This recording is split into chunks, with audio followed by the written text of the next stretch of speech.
Palavra de Deus, da carta de Paulo aos Efésios, capítulo 2, versículos 8 e 9.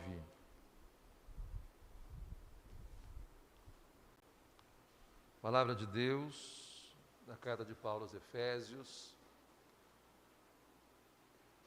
capítulo 2, 8 e 9, diz assim a palavra de Deus: Porque pela graça vocês são salvos, mediante a fé. E isto não vem de vocês, é dom de Deus, não de obras, para que ninguém se glorie. Até aqui.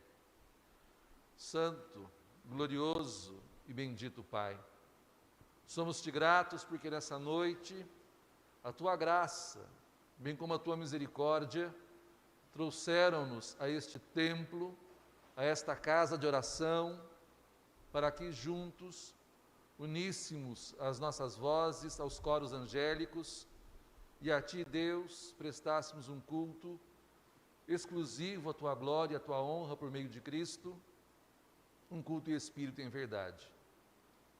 É bem verdade, Deus, que fôssemos deixados nós a nossa própria sorte e consideração, seguramente as nossas inclinações vis levariam-nos, Deus, a quaisquer outros lugares e caminhos, onde não poderíamos exercer esse nosso privilégio de sacerdotes, de profetas e de reis, e aqui na Tua presença oficiar. Somos gratos, Deus, porque prevaleceu a Tua graça irresistível e fomos trazidos aqui. Agora, Deus, para que não nos percamos em quaisquer outras distrações ou preocupações, rogamos-te o Teu Espírito para que Ele tome cativo a nossa mente, a Tua palavra, e assim juntos, Deus, possamos aprender mais do Senhor nesta noite. Em nome de Jesus. Amém. Irmãos, chegou o mês de outubro, e outubro, para nós protestantes, é o mês que nós comemoramos o aniversário, por assim dizer, com um marco temporal referencial da Reforma Protestante, iniciada no dia 31 de outubro de 1517, quando Martinho Lutero teria fixado as suas 95 teses às portas da igreja do Castelo de Wittenberg. E lá se vão 504 anos. Mas a Reforma não foi e nem pretendeu ser um movimento acabado, com data inicial, com tempo de desenvolvimento e depois com encerramento. Na verdade, a Reforma foi muito mais uma elevada consciência de que a Igreja, se deixada a si mesma, conduzida apenas pelos seus concílios, pelos seus pastores, pelos seus presbíteros, essa Igreja vai inevitavelmente, ao longo do tempo, sofrer degenerescências tal que ela pode, inclusive, deixar de ser propriamente a igreja. E qual foi a mentalidade levantada por Deus através daqueles homens há 504 anos atrás? De que a igreja, em todo tempo e em todo período, sempre carecerá de reformas, mas não reformas estruturais, não reformas políticas, de política eclesiástica, de governança, não de reformas de mudança de nomenclatura, de metodologias, de pedagogia, não. Uma reforma que passa por testar continuamente os desígnios dos corações e os desígnios da igreja pela palavra de Deus.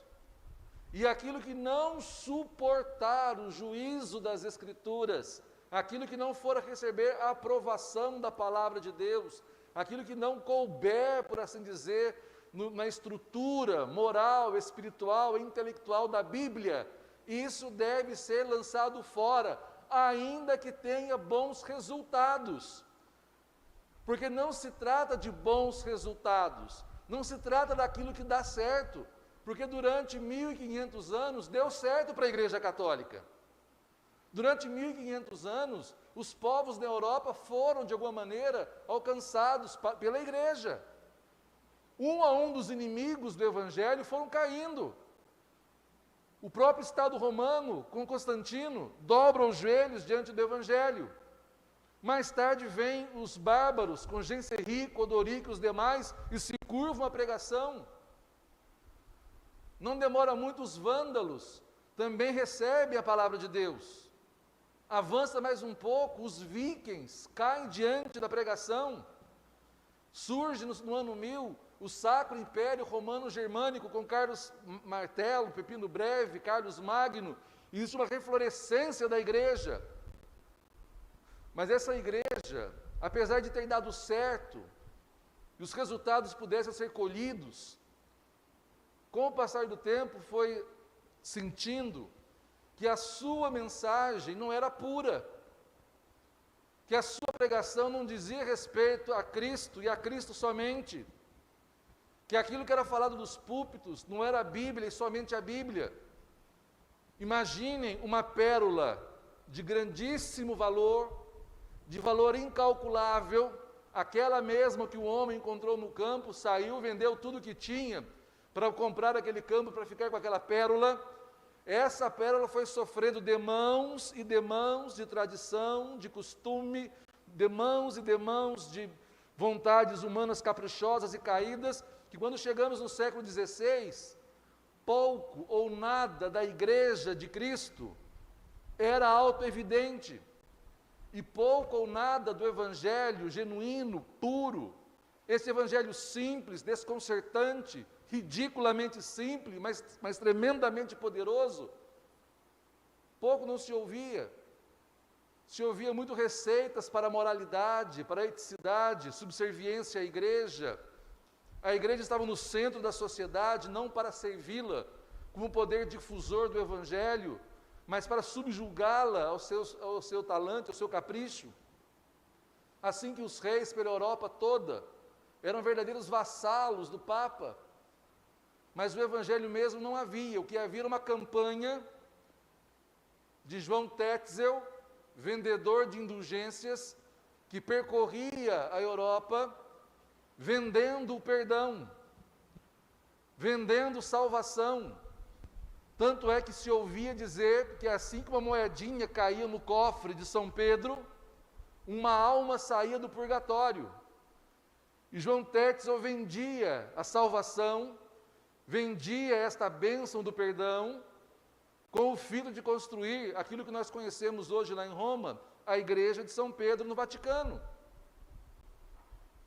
E Martinho Lutero, no primeiro momento, se levanta contra esta exploração da boa-fé, esta mensagem errônea e completamente equivocada, esta mentira satânica que fazia com que os homens achassem que, de alguma maneira, Deus pudesse ser subornável, que Deus pudesse ser comprado, que os favores de Deus não eram gratuitos, mas o homem devia pagar pesados pedágios para o céu.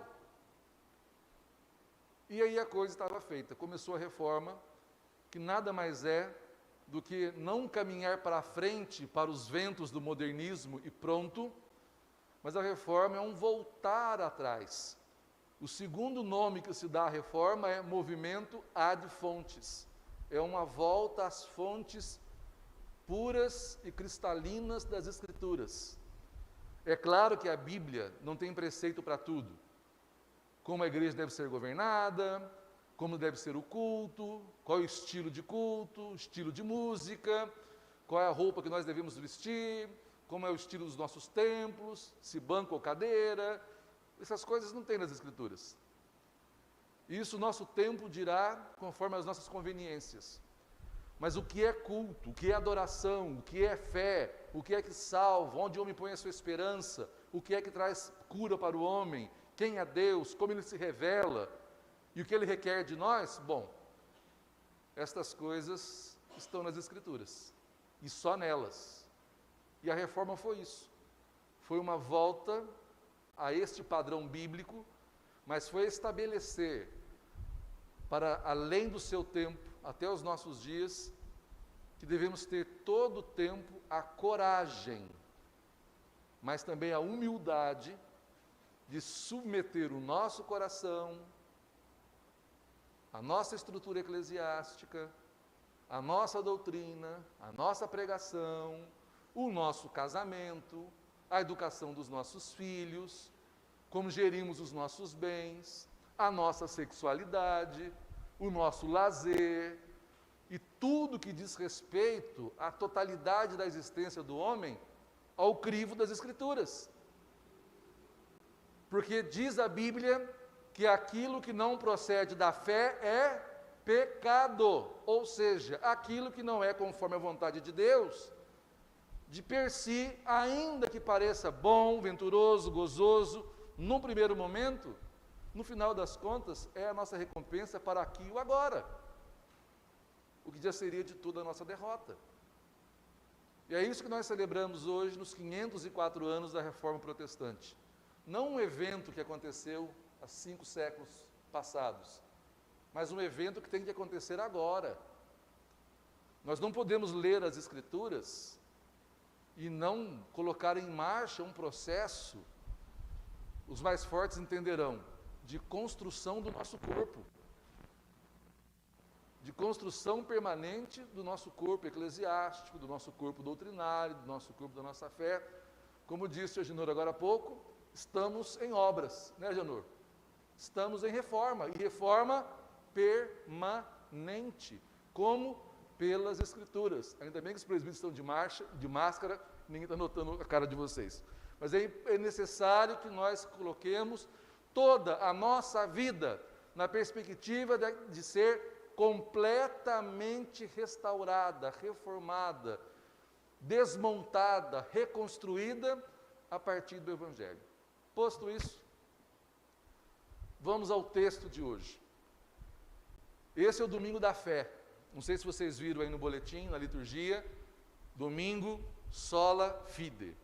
Esse é o domingo da fé. O primeiro dos artigos que vamos tratar, dos artigos que dizem respeito à Reforma Protestante. Sola fide, sola gratia, sola Scriptura, solus Christus. Como outubro tem 5 domingos, colocamos o 5º domingo, só lhe deu glória, só a Deus a glória. Nesses 4 ou 5 eixos, giram o ser de alguém que é presbiteriano, ou de alguém que é reformado, ou que é puramente evangélico. Nós vivemos e somos salvos pela fé, somos total e completamente dependentes da graça. As Escrituras é o nosso único livro e nossa única fonte de fé e de prática. A salvação só por meio do sacrifício de Cristo Jesus e toda a nossa vida para a glória de Deus. Esses 5 ou 4 pilares sustentam a nossa fé. Mas antes de entrar nesse texto, é preciso que nós estabeleçamos do que estamos falando quando falamos de fé. O que a Bíblia diz quando fala de fé? E nós devemos entender que tem 2 princípios importantes antes de falarmos de fé. A primeira delas, que não existe homem sem fé. Não existe.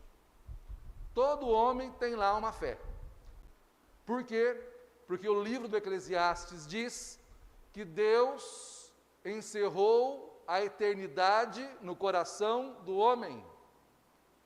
Mesmo sem o saber, mesmo sem desejar, o homem sente que por mais que ele explore sensorial, intelectual e de qualquer outra maneira, completamente sugue toda a vida, a criação, os prazeres aqui e agora, o homem sente-se no final da sua vida, quando ele olha para o conjunto geral da sua obra, uma pontinha de frustração, porque o buraco que existe em nós, em relação ao desejo de Deus, ainda que ignorado, é tão profundo que nada pode preencher. Platão, que é um filósofo que viveu 7 séculos antes de Cristo, já falava dessa nossa carência. Agostinho, que é o maior teólogo dos primeiros 1000 anos do cristianismo, diz assim: fomos feitos para ti, Senhor, e inquieto, desassossegado estará sempre o nosso coração, enquanto em ti não repousar. Porque o nosso coração sabe que não há nada, coisa alguma, que ainda que ele flua e sugue aquilo para a sua vida, sempre lhe restará uma miséria nele. E foi Deus mesmo quem escreveu isso em nós. O desejo para algo que nos transcenda a eternidade. Segunda coisa, todo homem, independentemente se racionalmente ele estruture diferente o seu diálogo e pense diferente, todo homem nasce com os sensus divinitatis. Já ouviram falar disso? Todo homem nasce com o senso de que existe Deus. Vou até melhorar a minha frase. Todo homem nasce com um senso de que existe um Deus, uma inteligência superior, nem que ele dê a isso o patético nome de cosmos, de conspirações astrais, de ET de Varginha, não importa o nome que ele vai dar. O fato é que todo homem tem o senso de que existe uma realidade que é superior, que é maior, que é mais forte, que é inteligente, que é imponderável, e que é, no final das contas, inevitável não reconhecer. Posto isso, de novo, existem então alguns tipos de fés que nós devemos tratar antes de chegar nessa aqui. A primeira fé é a fé vulgar. Qualquer um crê em qualquer coisa. Desde crer, como eu disse, em horóscopo. Tem gente que lê horóscopo e crê em horóscopo. Tem gente que crê em cores de roupa, que acha que vai dar sorte. No final do ano a gente sabe como é que funciona.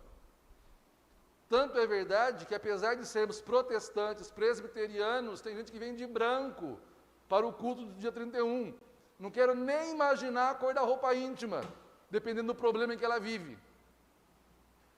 Mas de alguma maneira ela acha que se ela vestir branco, ela terá paz. É engraçado que os que fazem a paz, lutam pela paz, fazem guerra, né? Civis patis para bellum, diz o ditado, né? Quem quer paz faz guerra, e não veste branco, veste farda. Mas o fato é que isso é fé vulgar. A pessoa crê se pôr a vassoura de ponta cabeça atrás da porta, o cunhado vai embora. Tem gente que não varre a casa durante a noite, senão ele pode pôr, sei lá, os anjos para fora, precisa tocar os anjos com vassoura, que coisa mais mal educada. Se varrer o pé, pode morrer. Se não desvirar o chinelo, a mãe morre. Vocês lembram disso? Quantos de vocês foram duramente objeto de gratidão da mãe, né? Você foi lá, desvirou o chinelo para ela não morrer, e mais tarde ela te bateu com aquele chinelo. E você tinha salvado a vida dela. Pois é, fé vulgar. Tem a fé do ateu. O ateu, quando ele diz que não crê, ele exerce a fé de que não existe nada. É um paradoxo, uma contradição, mas é fé. Ele vive por aquilo, por aquela negação. Mas tem a fé da ciência. Irmãos, não pensem vocês que ciência é pura e simplesmente um exercício intelectual. 1/3 do processo científico, do método científico, não passa de fé. Tanto é que os infectologistas dizem assim: nós cremos na eficácia da vacina, e nós cremos que o uso de não sei o quê, nós cremos naquilo, nós cremos que aquilo, mas nós cremos. Porque nós não temos domínio completo da situação, nós cremos. E as maiores descobertas do século passado foram acidentais. Da penicilina, as outras grandes descobertas foram incidentais, mas o cara acreditava naquilo, ele não tinha nenhum domínio do método. Acabou resultando que aquilo teve um resultado surpreendente, mas porque ele tinha uma grande carga de fé. Ciência é feita com fé. Tem fé religiosa, irmãos. Eu já disse aqui, está sendo gravado, alguém que vai a pé em Aparecida tem muito mais fé do que eu. Porque eu preciso de muita fé para ir na farmácia, a pé. Vocês imaginam, domingo, 2 horas da tarde, com sol a pino, se lembrar que tem que comprar aquele remédio, sair de casa e ir ali, alguém que vai aparecer muito mais fé do que eu, uma fé enorme. Essa é a fé religiosa, fé em Buda, fé nos escritos do Chico Xavier, é fé. E ninguém pode dizer que não é, criticar, absolutamente, é fé, fé, fé. Mas só fé não basta, esse é o problema. Porque Tiago diz que os demônios também têm fé. E os demônios têm fé em Deus. Vocês sabiam disso? Satanás tem fé em Deus. Os demônios todos acreditam em Deus, mas não tremem e não amam. E qual fé, então, o texto está falando aqui? Está falando da fé que não é produto de nada que reside no homem, da fé que não passa pela vontade, que não passa pela elucubração, que não passa pelo desejo humano, que não pode ser operada pelo coração. É a fé que é um dom de Deus. É uma fé de um Deus que antecipa-se à incapacidade do homem. Para você entender esse texto, se você trouxe a sua Bíblia, se você ainda é um crente raiz, que tem Bíblia no celular, no tablet, no papel, bom mesmo fosse se estivesse escrito, como diz um amigo meu, nas tábuas do coração. Mas não importa, se você tem Bíblia aí, capítulo 2, versículo 1 da carta aos Efésios, diz assim: Ele lhes deu vida quando vocês estavam mortos em suas transgressões e pecados, nos quais andaram noutro tempo, segundo o curso deste mundo, segundo o príncipe da potestade do ar, do espírito que agora atua nos filhos da desobediência. E olha, para que ninguém se ache santo, justo, justificado diante de Deus por seus méritos, para que ninguém pense que Deus te deve alguma coisa, olha como Paulo conclui o pensamento dele. Entre eles, também nós todos andamos no passado. Paulo tinha autoridade apostólica para dizer assim: nos quais todos vós andáveis no passado. Mas ele não diz isso. Todos nós éramos filhos da ira. Todos nós, escravos do pecado. Todos nós, devedores da carne. Todos nós, inimigos de Deus. Não importa se o Rian, que nasceu em berço evangélico, se a Thalita, que nasceu em berço evangélico, não importa se sou eu que cheguei na idade madura da minha vida para ser crente e pastor, não importa. Todos nós estávamos igualmente diante de Deus em estado de desespero. E sabe o que é pior? Nada podíamos fazer para melhorar o nosso estado diante dos homens e diante de Deus. As outras fés, talvez, nos dê certa moralidade, certa eticidade. As outras fés talvez nos evitem a andar pelos vícios, a sermos pessoas reprováveis, a nos dê um pouco de dignidade, se não resta dúvida. Eu conheço não crentes que não professam absolutamente a fé em Cristo, muito melhor que muitas das minhas ovelhas, para lidar com elas, para conversar, como elas são probas, honestas, justas, não mentem. Alguns que eu conheço que não creem em Cristo, não bebem, não fumam, não falam palavrão. E eu conheço os crentes, até ovelhas minhas, que hora ou outra derrapam aqui, escorregam ali, mas a moralidade daquele, conquanto requerida e amada por Deus, não lhe é suficiente. E o pecado que ainda resta nesse outro, contra o qual ele deve lutar, agora que está em Cristo, também não é suficiente para fazê-lo perder. porque aquele ainda é deixado à própria sorte. Este, um Deus soberano, se antecipou em sua vida, ele que nada podia fazer para si, ainda que tivesse esse verniz real e verdadeiro de moralidade, de eticidade, de justiça, ainda assim era alguém contra Deus, porque o desprezava, porque vivia como se ele não existisse, e qualquer relação com ele era com base nas suas necessidades, não na glória dele, de Deus.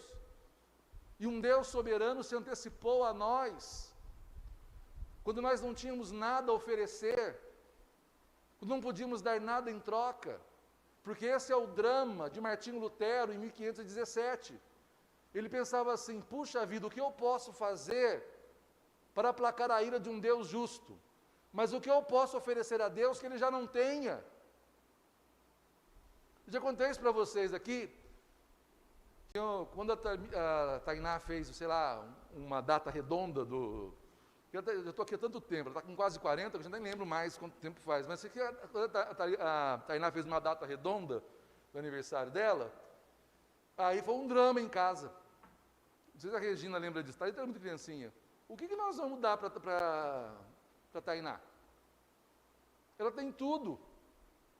Não, isso ela tem também. Ah, isso também ela tem também. Isso também ela tem também. Isso ela tem também. Né? Então, um livro, dá também. Não tem motivo que dá. Vou dar minha presença, porque ela não tem minha presença sempre. Aí eu fui lá, né? A maior cara de pau do mundo, mas a gente levou uma coisinha. Se com a Tainá já é assim, e foi assim no nosso caso, vocês imaginam em relação a Deus. O que nós podemos ofertar a Deus que Ele não tenha? O que nós podemos dar a Deus que Ele não possua? Que coisa podemos trocar com Ele que Ele levaria vantagem ou empataria conosco? O quê? Nada.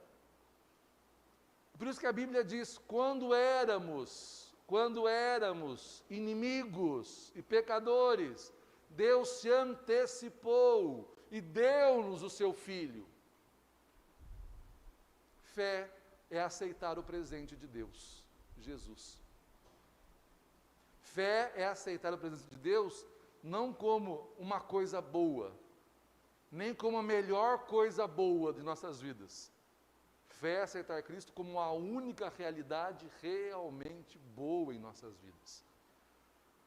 Porque pela fé nós descobrimos que tudo que nós temos é Cristo.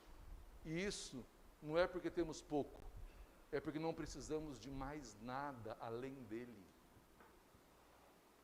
Nós não precisamos de mais nada. Então, fé não tem a ver com tamanho. Fé tem a ver com o objeto. Uma fé enorme na coisa errada não passa de uma enorme perda de tempo, no final das contas. Mas a fé como um grão de mostarda, menor que um grão de mostarda, na pessoa e na palavra de Jesus, joga os montes no mar, arranca as árvores pela raiz, faz os mortos vir à vida, perdoa pecadores, cura os doentes, reconcilia os afastados, reconstrói casamentos,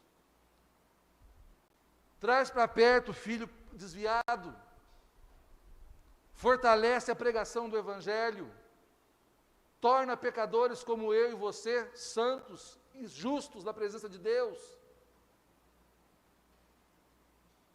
Fé é aceitar o presente que foi dado.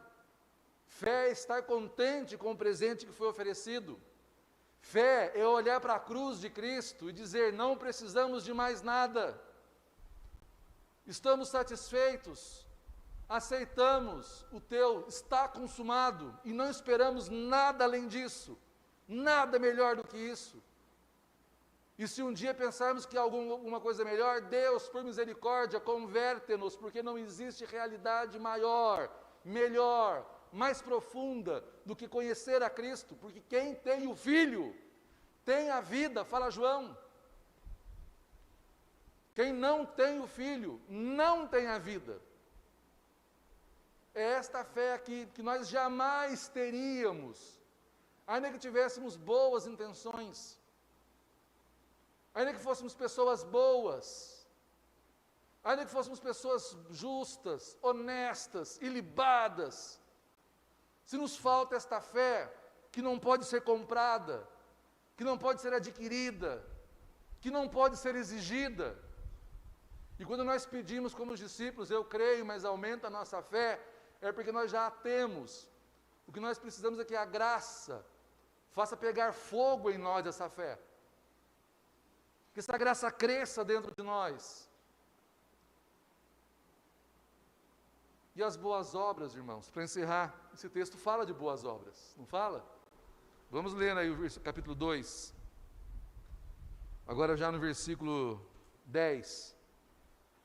Pois, vamos ler do versículo 8 em diante, né? Porque pela graça vocês são salvos mediante a fé.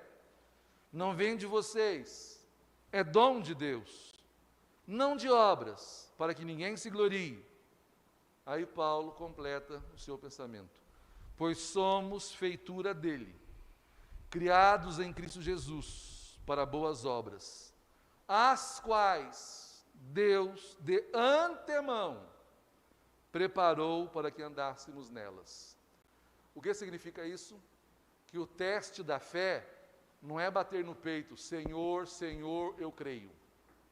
O teste da fé não é frequentar cultos religiosos e cantar melodias piedosas. O teste da fé não é fazer reuniões e mais reuniões de natureza religiosa.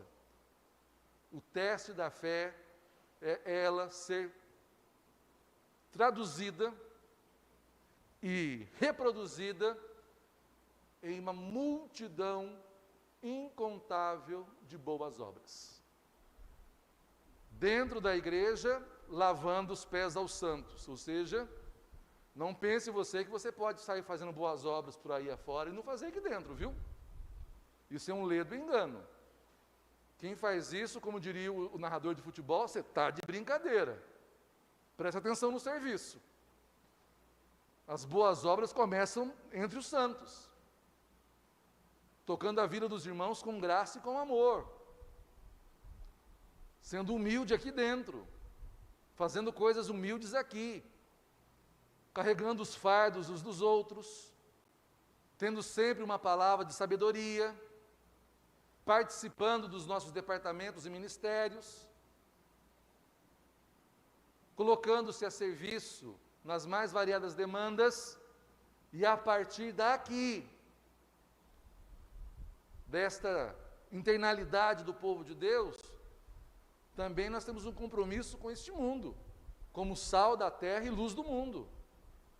E lá fora dar um patente testemunho de Cristo, cheios de boas obras, cheios de frutos, para impactar as vidas, com generosidade, caridade, compromisso, inserção, engajamento, naquelas causas boas, nobres, justas e que merecem a nossa atenção, nosso apoio, como por exemplo as pétalas de rosa. Vocês querem uma causa mais nobre, mais justa do que essa? Socorrer e ajudar as mulheres que passam por essa dificuldade terrível do câncer de mama e outras coisas mais. Mas a nossa parceria com a Ascorce, lixo hoje é um problema no mundo inteiro, é o problema do século. Está acabando com as nossas reservas, acabando com o nosso planeta. E reciclar não é mais luxo, reciclar é uma questão de sobrevivência. E eu poderia falar outras tantas. Há pouco tempo atrás nós socorrimos mais sistematicamente os moradores de rua. A pobreza vai aumentar endemicamente no planeta. Os alimentos estão 30% mais caros no mundo. Irmãos, engajar-se nessas causas nobres, justas, elas são um desdobramento inevitável da fé. O que Tiago nos ensina? O que o apóstolo Tiago nos ensina? Que a fé sem obras é morta. Mostra-me a tua fé sem obras, que eu vou te mostrar a minha fé pelas obras. As obras não nos salvam, mas as obras dizem que fomos salvos. Sacaram? As obras não nos salvam, mas elas dizem se fomos salvos ou não. Porque ela é o que dá o sinete, a patente, o carimbo sobre a autenticidade e a veracidade da nossa fé. Irmãos, iniciemos o mês de outubro com a alegria da fé, com a certeza da fé, com o desejo de crescermos na fé, mas com o desejo de crescermos na fé salvadora. E aqui, se você tem a confissão de fé de Westminster, chega em casa e leia o capítulo que está escrito lá, fé salvadora. E você vai ver no que implica crer em Cristo para a vida eterna. O que é ter fé verdadeiramente que nos coloca diante do trono nos céus. O que é fé que nos tira da vala comum dos homens, fadados à condenação, e faz de nós filhos amados no Filho amado de Deus. Fé é aceitar o presente de Deus em Cristo Jesus. Mas, sobretudo, fé é pegar esse presente e não esgotar conosco mesmos, mas dá-lo ao mundo em forma de serviço, de testemunho, de amor, de compromisso com a verdade, com a justiça, com a ética, com a beleza, e por aí vai. Deus tenha misericórdia de nós, irmãos e irmãs, e que Ele aumente a nossa fé. Vamos ficar em pé, nós não vamos em lugar nenhum agora. Agora nós vamos trazer o Antônio Carlos aqui à frente,